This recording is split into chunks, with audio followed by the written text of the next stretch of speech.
అంటే గాంజా రాష్ట్రం అంతా ఇబ్బంది అయిపోయింది. మొన్న కేంద్రం నాయకులతో కూడా మాట్లాడినప్పుడు ఆంధ్రప్రదేశ్ హబ్ అయిపోయింది గాంజాకి, డ్రగ్స్కి.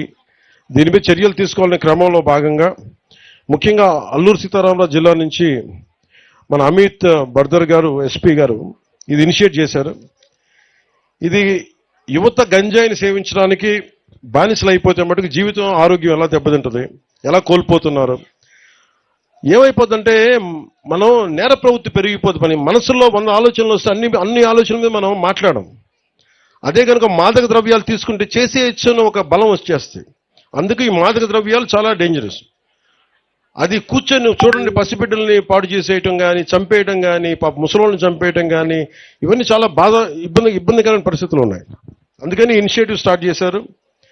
అలాగే దీంట్లో గంజాయి వల్ల సమాజంపై పెరుగుతున్న దుష్ప్రయోజనాలను తగ్గించడానికి మాదక ద్రవ్యాల వ్యతిరేక అవగాహన కార్యక్రమమైన స్వచ్ఛ సంకల్పం అని అల్లూరు జిల్లా పోలీసులు ప్రారంభించారు. దాంట్లో భాగంగా డ్రోన్ కెమెరాస్ తోటి గంజాయి పంటను గుర్తించి దాన్ని ధ్వంసం చేయడం, గంజాయి సాగుకు బదులుగా ఇందాక మీరు చెప్పినట్టుగా పసుపు, అలాగే ఇలాంటి పంటలన్నీ కూడా కాఫీలు కానీ, అలాగే స్పైసెస్ కానీ ఇవన్నీ పండించే వాటి విత్తనాలు పెంచడం, అలాగే వాటిని సాగు చేయడం, గిరిజన యువత కోసం స్వయం ఉపాధి కోసం స్కిల్ డెవలప్మెంట్ కోర్సులో ట్రైనింగ్లు ఇప్పించడం ద్వారా ఉపాధి కల్పించడం, టూరిజంని డెవలప్ చేయడం, అలాగే పాడేరు జిల్లా ఆసుపత్రిలో డీ అడిక్షన్ సెంటర్ని ఏర్పాటు చేసి గంజాయికి బానిసలైన వారికి వైద్యం ఇప్పించడం.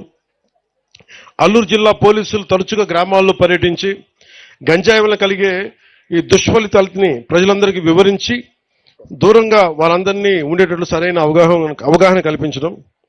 ప్రజలందరూ పోలీసు వారు కలిగిస్తున్న ఈ పై వాటిని సద్వినియోగం పరుచుకొని మాదక ద్రవ్యాలకి దూరంగా ఉండి మీ భవిష్యత్తుని బంగారుమయం చేసుకోమని మనస్ఫూర్తిగా కోరుకుంటున్నాను.